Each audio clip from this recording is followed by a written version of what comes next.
எல்லாருக்கும் வணக்கங்க. இன்னைக்கு நாம பார்க்க போறது வேர்க்கடலை எங்கிருந்து வந்தது? இல்ல நம்ம நாட்டிலேயே உற்பத்தி ஆனதா? இத எப்படி கண்டுபிடிச்சாங்க?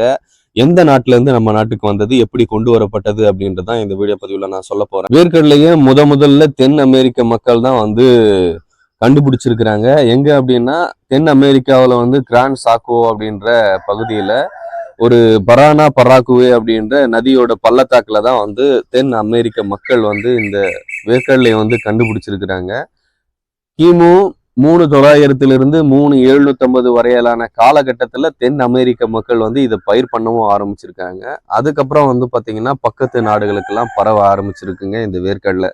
சரி, இந்திய நாட்டுக்கு எப்படி வந்தது அப்படின்னா, இந்தியாவுக்கு கிறித்துவ மதத்தை போதிக்கிறதுக்காக வந்த கிறித்துவ மத போதகர்கள் மூலியமா தான் இந்த வேர்க்கடலை நம்மளோட நாட்டுக்கு வந்ததுங்க.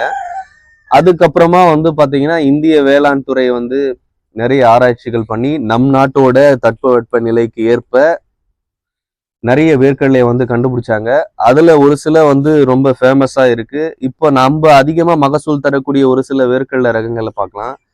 இதுல கதிரி, பிஜி, குபீர், கிர்னர், கோசிக்ஸ் அப்படின்னு சொல்லிட்டு இந்த வரிசையில நிறைய வகையான வேர்க்கடலை இருக்கு. ஃபேமஸ் ஆனது பாத்தீங்கன்னா இந்த வேர்க்கடலைங்க ஃபேமஸ் ஆனது. ஏன்னா இது அதிக மகசூல் தரக்கூடிய ரகங்களா இந்திய வேளாண் துறை உருவாக்கி இருக்குங்க. இதுல எக்கச்சக்கமான சத்துக்கள் நிறைந்து இருக்கு அப்படின்றதுனால எல்லாருமே இந்த வேர்க்கடலையை எடுத்துக்கலாம்.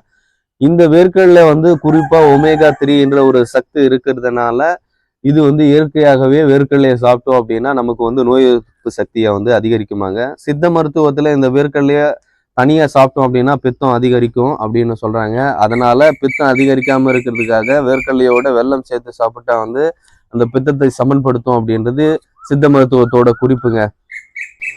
அடுத்த வீடியோ பதிவில் மற்றொரு தாவரத்தோட பிறப்பிடத்தை பற்றி தெரிஞ்சுக்கலாம். நம்மளோட சேனலில் முதல் முறையாக பார்க்குறீங்க அப்படின்னா சப்ஸ்கிரைப் பண்ணி லைக் பண்ணுங்கள். மீண்டும் சந்திப்போம். நன்றி, வணக்கம்.